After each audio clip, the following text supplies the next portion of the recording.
வணக்கம் மக்களே. நம்ம கார்த்திக் கதையில பிப்ரவரி 13 என்ன நடக்க போகுது அப்படிங்கிறத பத்தி தாங்க இந்த வீடியோல இப்ப நம்ம பார்க்க போறோம். இந்த வீடியோவுக்கு மறக்காம லைக் பண்ணிக்கோங்க. நீங்க லைக் பண்றது தான் எங்களுக்கு அடுத்து வீடியோ போடுறதுக்கு ரொம்பவே இன்ட்ரெஸ்டிங்கா இருக்கும். ஸோ மறக்காம லைக் பண்ணிட்டு இந்த வீடியோவை பாருங்க. என்ன நடக்குது அப்படின்னு பார்த்துக்கிட்டீங்கன்னா, நம்ம வெள்ளி வந்துட்டு பயங்கரமா அந்த இடத்துல வேலை பார்க்குறாங்க. வேலை பார்த்து முடிச்சதோட ஹீரோ நேரா வில்லிய பார்த்து, இங்க பாருங்க, இதுக்கப்புறம் இந்த மாதிரி என்கிட்ட எல்லாம் சவால் விடுற வேலையெல்லாம் வச்சுக்காதீங்க.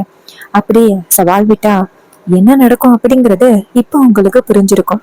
அதுக்கு வில்லி சொல்றாங்க, இங்க பாருடா, நான் கண்டிப்பா இதுக்கு கைமாறா உன்னை பழி வாங்காம விட மாட்டேன்.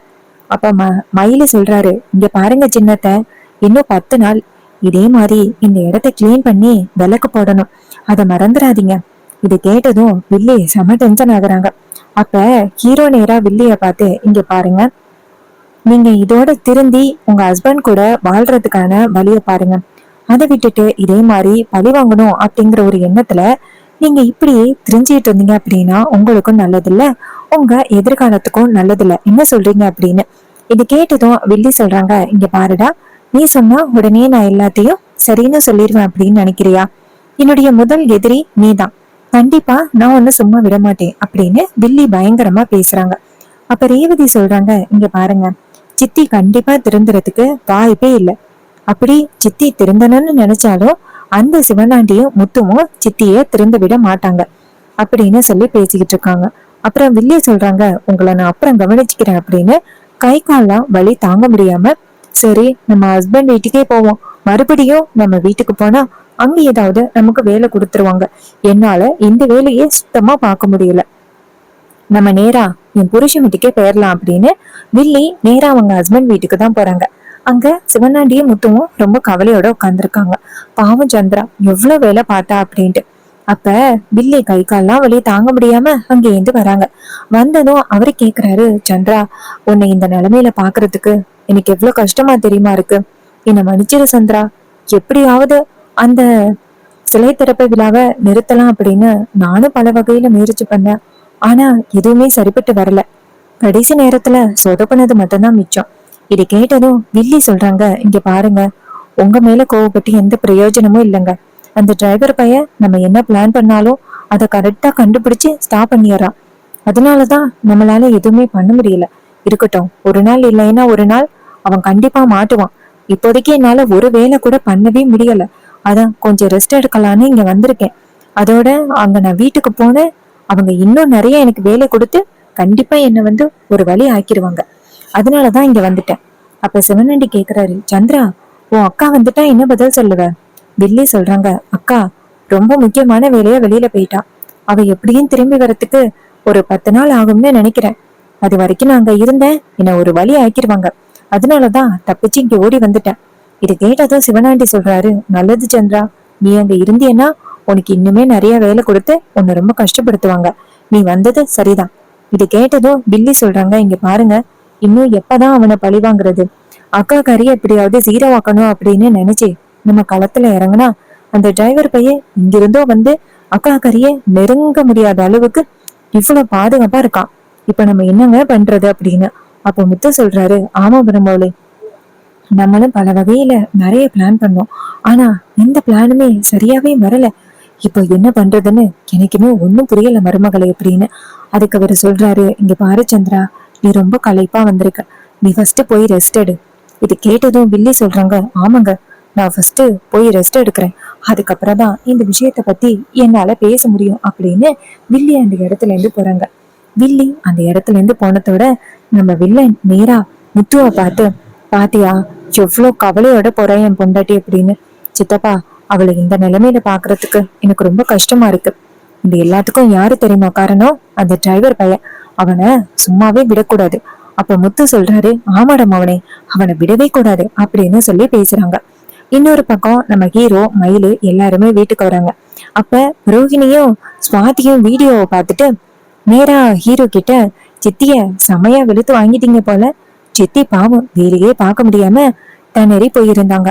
அவங்களுக்கு அப்படித்தான் வேணும். கொஞ்சம் கூட சொன்ன பேச்சு கேட்காம அந்த சிவனாண்டி பேச்சு கேட்டுக்கிட்டு இப்படி எல்லாம் பண்ணிக்கிட்டு இருக்காங்கல்ல, அவங்களுக்கு இப்படிதான் வேணும். இதுக்கப்புறம் சவால் விடும் பொழுது கொஞ்சம் யோசனை பண்ணி சவால் விடுவாங்கல்ல.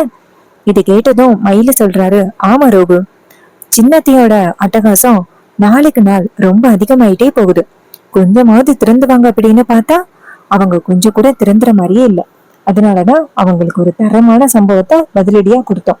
இருக்கட்டும் அப்படின்னு சொல்லிட்டு பேசுறாங்க. அப்ப நம்ம ஹீரோ என்ன பண்றாருன்னா, இதே மாதிரி நம்ம அவங்கள கடைசி வரைக்கும் இப்படி தொந்தரவு பண்ணிக்கிட்டே இருக்க முடியாது. இதுக்குன்னு ஒரு இறுதி கட்டம் இருக்குல்ல, அவங்களுக்கு நம்ம எடுத்து சொல்லி புரிய வைப்போம். அப்படி அவங்க எடுத்து சொல்லியும் புரிஞ்சுக்கல அப்படின்னா அதுக்கப்புறம் நம்ம என்ன பண்ணணுமோ அதை பண்ணுவோம். இது கேட்டதும் மயிலு சொல்றாரு, ஆமா சகல, நீங்க சொல்றதும் சரிதான் அப்படின்னு சொல்லி பேசிக்கிட்டு இருக்காங்க. அப்புறமா ஹீரோ நேரா அவருடைய ரூமுக்கு போறாரு. அப்ப ரேவதி அங்கேருந்து நம்ம ஹீரோ கிட்ட போயிட்டு, நாளைக்கு என்ன டே அப்படின்னு உங்களுக்கு தெரியுமா? அப்ப ஹீரோ சொல்றாரு, தெரியுமே, யார் சொல்ற அப்படின்னு. அப்ப ஹீரோயின் கேக்குறாங்க, சரி நாளைக்கு என்ன டேன்னு சொல்லுங்க. அப்ப ஹீரோ சொல்றாரு, நாளைக்கு சாட்டர்டே, இதுல என்ன இருக்கு? அப்ப ஹீரோயின் சொல்றாங்க, இங்க பாருங்க, நாளைக்கு சாட்டர்டேவா, ரொம்ப தான் கிண்டல் உங்களுக்கு. நாளைக்கு February 14 லவ்வர்ஸ் டே, உங்களுக்கு தெரியும்ல. இது கேட்டதும் ஹீரோ சிரிச்சுக்கிட்டே சொல்லு அப்படின்னு. அப்ப ஹீரோயின் சொல்றாங்க, எனக்கு உங்க கூட அந்த February 14 அன்னைக்கு உங்க கூட கை கோத்துக்கிட்டு மாலு, பீச்சு, தேட்டர் அப்படின்னு நிறைய இடத்துக்கு சுத்தி பார்க்கணும் அப்படின்னு ஆசையா இருக்கு. என்னை கூட்டிட்டு போவீங்களா அப்படின்னு. அப்ப ஹீரோ சொல்றாரு, இங்க பாரு, அவ்வளவுதானே. அப்ப ஹீரோயின் கேக்குறாங்க, இன்னொரு விஷயமும் இருக்கு. அப்ப ஹீரோ கேக்குறாரு, என்ன விஷயம்? அப்ப ஹீரோயின் ஹீரோவை ஹக் பண்றாங்க. அப்ப ஹீரோ வந்து சிரிக்கிறாரு. அப்ப ஹீரோயின் சொல்றாங்க, உங்களை இதே மாதிரி கடைசி வரைக்கும் இப்படியே இருக்கணும், ஹாப்பியா இருக்கணும் நம்ம அப்படின்னு. அப்ப ஹீரோ சொல்றாரு, கண்டிப்பா ஹாப்பியா இருக்கலாம், நீ கவலைப்படாத அப்படின்னு. அப்ப ஹீரோயின் சொல்றாங்க, சரி நாளைக்கு February 14 எனக்கு என்ன கிஃப்ட் கொடுக்க போறீங்க? அப்ப ஹீரோ சொல்றாரு, கிஃப்ட் கொடுக்க போறத முன்னாடியே யாராவது சொல்லுவாங்களா? என்ன கிஃப்ட் அப்படிங்கிறத இப்ப கண்டிப்பா என்னால உங்ககிட்ட சொல்ல முடியாது. இது கேட்டதும் ஹீரோயின் சொல்றாங்க, என்னங்க இப்படி சொல்றீங்க, எனக்கு ரொம்ப ஆர்வமா இருக்கு, என்ன கிஃப்ட் கொடுக்க போறீங்க அப்படின்னு. அப்ப ஹீரோ சொல்றாரு, கிஃப்ட் பத்தி எல்லாம் எதுவும் சொல்ல முடியாது, நாளைக்குதான் அப்படின்னு சொன்னதும் ஹீரோயின் சிரிச்சுக்கிட்டே அந்த இடத்துல இருந்து வெளியில வராங்க. அப்ப நம்ம மயிலு நேரா ஹீரோயினை பார்த்து, என்ன ரேவதி வெக்கப்பட்டுக்கிட்டு வர, என்னாச்சு அப்படின்னு. அப்ப ஹீரோயின் சொல்றாங்க, இல்ல மாமா, நாளைக்கே லவ்வர்ஸ் டே, அவரு கண்டிப்பா எனக்கு ஏதோ சர்ப்ரைஸ் கொடுக்குறேன் அப்படின்னு சொல்றாரு. அதே மாதிரி நானும் அவருக்கு ஏதாவது கிஃப்ட் கொடுக்கணும் அப்படின்னு ஆசைப்படுறேன், ஏதாவது வாங்கணும் அப்படின்னு. அப்ப மயில் சொல்றாரு, அவ்வளவுதானே, நீ ஆசைப்பட்டுட்டியல்ல, வா ரெண்டு பேரும் போய் வாங்கிட்டு வருவோம். ஹீரோயினும் சரி அப்படின்னு சொல்லிட்டு ரெண்டு பேருமே சேர்ந்து கிஃப்ட் ஷாப்புக்கு போறாங்க. அங்க போயிட்டு நம்ம ஹீரோயின் எங்க பார்த்தாலுமே பாக்குறாங்க. பார்த்துட்டு ஒரு சூப்பரான ஒரு போட்டோ வைக்கிற கிஃப்ட பாக்குறாங்க. பார்த்துட்டு நேரா அந்த ஷாப் ஓனர் கிட்ட, இது எனக்கு ரொம்ப பிடிச்சிருக்கு, இதுல என் போட்டோவும் ஹஸ்பண்டோட போட்டோவும் இருக்கிற மாதிரி எனக்கு ஃப்ரேம் பண்ணி கொடுங்க, இதுல இருக்கு போட்டோ அப்படின்னு போட்டோவை சென்ட் பண்றாங்க. அவரு அந்த போட்டோவை பார்த்துட்டு, ரெண்டு பேரோட ஜோடி பொருத்தம் ரொம்ப அருமையா இருக்கு அப்படின்னு. அப்ப ஹீரோயின் சொல்றாங்க, தேங்க்ஸ் அப்படின்னு சொல்லிட்டு அந்த போட்டோவை ஃப்ரேம் பண்ணி அவங்க சொன்ன இடத்துல வைக்கிறாங்க. வச்சுட்டு ஹீரோயின் கிட்ட கிஃப்டா பண்ணி கொடுக்குறாங்க. ஹீரோயின் அதை பார்த்துட்டு ரொம்ப சந்தோஷப்படுறாங்க. அப்போ மயிலு சொல்றாரு, ரேவதி கிஃப்ட் ரொம்ப சூப்பரா இருக்கு, சகல கண்டிப்பா இந்த கிஃப்ட பார்த்துட்டு ரொம்ப சந்தோஷப்படுவாரு.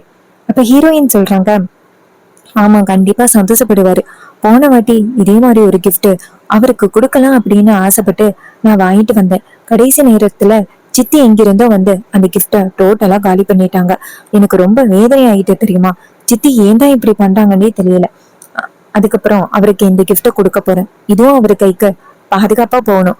அப்ப மயிலு சொல்றாரு, இங்க பாரு ரேவதி, அதெல்லாம் பாதுகாப்பா போகும், நீ எதுக்கும் கவலைப்படாத, இந்த வாட்டி அத்தை வேற வீட்டுல இல்ல, கண்டிப்பா நீ இந்த கிஃப்ட உன் ஹஸ்பண்டுக்கு நீ பாதுகாப்பா கொடுக்கலாம். இதை கேட்டதும் ஹீரோயின் ரொம்ப சந்தோஷப்படுறாங்க. அப்ப அவரு சொல்றாரு, சரி வா போகலாம் அப்படின்னு ரெண்டு பேருமே சேர்ந்து வீட்டுக்கு போறாங்க. ஹீரோயின் அந்த கிஃப்ட கொண்டு போய் பத்திரமா யாருக்கும் தெரியாத ஒரு இடத்துல வைக்கிறாங்க. அதுக்கப்புறம் பொழுது விடியுது. பொழுது விடிஞ்சதும் நம்ம ரோகிணி மயிலுக்கு வந்து சர்ப்ரைஸ் கொடுக்குறாங்க. மயிலு வந்து ரோகிணிக்கு கிஃப்ட் கொடுக்குறாங்க. ரோகிணி ரொம்ப சந்தோஷப்படுறாங்க. என்னங்க, என்னைக்கும் இல்லாம இந்த வாட்டி February 14 எனக்கு ரொம்ப பிடிச்சிருக்கு அப்படின்னு ரொம்ப சந்தோஷமா பேசிக்கிட்டு இருக்காங்க. அப்ப நம்ம ஹீரோ என்ன பண்றாருன்னா, நேரா ரேவதிய எதுவுமே கண்டுக்காம அந்த இடத்துல இருந்து கிளம்புறாரு. அப்ப ஹீரோயின் நினைக்கிறாங்க, என்ன இது இன்னைக்கு February 14, நேத்து எனக்கு நிறைய கிஃப்ட் கொடுக்க போறேன், சர்ப்ரைஸ் கொடுக்க போறேன் அப்படின்னு சொன்னாரு, ஆனா அவரு பாட்டுன்னு போயிட்டு இருக்காரு, ஒருவேளை மறந்துட்டாரோ மயிலு மாமா காலையிலேயே அவங்க ஒய்ஃபுக்கு gift கொடுத்துட்டாங்க. பட் எனக்கு மட்டும் இவருக்கு gift கொடுக்கணும்னு யோசனையே இல்லை அப்படின்னு நம்ம ஹீரோயின் நினைச்சுக்கிட்டு இருக்காங்க. அப்ப நம்ம ஹீரோ என்ன பண்றாருன்னா அந்த இடத்துல இருந்து கார் எடுத்துட்டு கிளம்பிடுறாரு. இதை பார்த்துட்டு நம்ம ஹீரோயினுக்கு ரொம்ப அதிர்ச்சியா இருக்கு.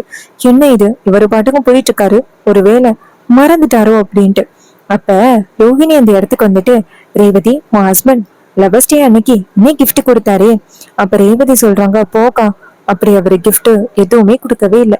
இது கேட்டதும் ரோஹிணி சொல்றாங்க, என்னடி சொல்ற, gift கொடுக்கவே இல்லையா?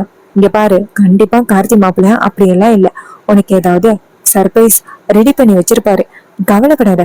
அப்ப ஹீரோயின் சொல்றாங்க, இல்லக்கா, அவர் எங்கேயோ கார் எடுத்துக்கிட்டு போயிட்டாரு, அவரு வருவாரா என்னன்னு கூட தெரியல. இது கேட்டதும் ரோஹிணி சொல்றாங்க, இங்க பாரு, எங்களுக்கு அவரை பத்தி நல்லாவே தெரியும், அவரு கண்டிப்பா வந்துட்டு உன்னை கூட்டிட்டு போவாரு, நீ எதுக்கும் கவலைப்படாத அப்படின்னு சொன்னதும் ஹீரோயினும் சரி அப்படின்னு சொல்றாங்க. இன்னொரு பக்கம் மயில நினைக்கிறாரு, சகல இப்படி பண்ற ஆளே கிடையாதே, ரேவதி மேல அவ்வளவு பிரியமா இருக்காரு, கண்டிப்பா ரேவதிக்கு ஏதாவது வாங்கியிருப்பாரே, சரி என்ன அப்படின்னு போன் பண்ணி கேட்போம் அப்படின்னு நேரா ஹீரோவுக்கு போன் பண்றாங்க. நம்ம ஹீரோ போன் அட்டன் பண்ணி மயிலு கிட்ட என்னாச்சு அப்படின்னு சொல்லி கேட்க, மயிலு சொல்றாரு, சகல அத நான் தான் கேட்கணும், இங்க ரேவதி நீங்க gift எதுவும் கொடுக்க மாட்டீங்களா அப்படின்னு ரொம்ப காத்துக்கிட்டு இருக்கா, நீங்க எங்க சகல போனீங்க, பாவ ரேவதியை பார்த்தாலே ரொம்ப பாவமா இருக்கு, நீங்க gift கொடுப்பீங்க அப்படின்னு அவ ரொம்ப ஆர்வத்தோட காத்துக்கிட்டு இருக்கா, எங்க சகல இருக்கீங்க? அப்ப ஹீரோ சொல்றாரு, நான் ஒரு முக்கியமான வேலையா வெளியில வந்திருக்கேனே. இதை கேட்டதும் மயிலு சொல்றாரு, சகல நீங்க யாருக்கிட்ட வேணாலும் போய் சொல்லலாம், ஆனா என்கிட்ட நீங்க போய் சொல்லவே முடியாது, சொல்லுங்க சகல, ரேவதிக்கு என்ன சர்ப்ரைஸ் ஏற்பாடு பண்ணிருக்கீங்க? அப்ப ஹீரோ சொல்றாரு, கண்டுபிடிச்சிட்டீங்களா, சரி ஓகே, நான் சொல்ற இடத்துக்கு ரேவதியை கூட்டிட்டு வாங்க. இது கேட்டதும் மயிலும் சரிங்க சகல அப்படின்னு சொல்லிட்டு ரொம்ப ஹாப்பியா நேரா ஹீரோயின்ட்ட வந்துட்டு, ரேவதி உனக்கு ஒரு சூப்பர் சர்ப்ரைஸ் அப்படின்னு. இது கேட்டதும் ரேவதி சொல்றாங்க, சர்ப்ரைஸா, என்ன சர்ப்ரைஸ் அப்படின்னு. அப்ப அவரு சொல்றாரு, வா ரேவதி, உன்னைய சகல ஒரு இடத்துக்கு பத்திரமா கூட்டிட்டு வர சொன்னாரு, இப்ப அங்கதான் உன்னை கூட்டிட்டு போக போறேன். இது கேட்டதும் ஹீரோயினும் சரி அப்படின்னு சொல்றாங்க, ரொம்பவே ஹாப்பியா. அப்ப மயில நேரா ஹீரோயினை கூட்டிக்கிட்டு பெரிய மால் மாதிரி இருக்கு, அங்க கூட்டிட்டு போறாங்க ரேவதிய.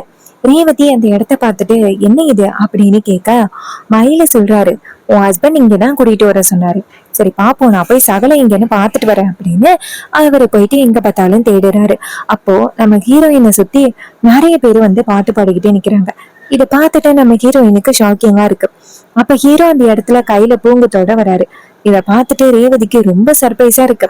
அப்ப ஹீரோ இங்க இருந்து ரேவதி கிட்ட வந்து அந்த பொக்கையை கொடுத்து ஹாப்பி வேலண்டைன்ஸ் டே அப்படின்னு சொன்னதோட நம்ம ஹீரோயினுக்கு செம்ம ஹாப்பியா இருக்கு. இந்த மாதிரி ஒரு விஷயத்த அவங்க எதிர்பார்க்கவும் இல்ல, இதுக்கு முன்னாடியே அவங்களுக்கு நடந்ததும் இல்ல, இந்த அளவுக்கு யாருமே இவங்க மேல அன்பாவும் இருந்தது இல்ல. இத பார்த்துட்டு நம்ம ஹீரோயினுக்கு ரொம்பவே சந்தோஷமா இருக்கு.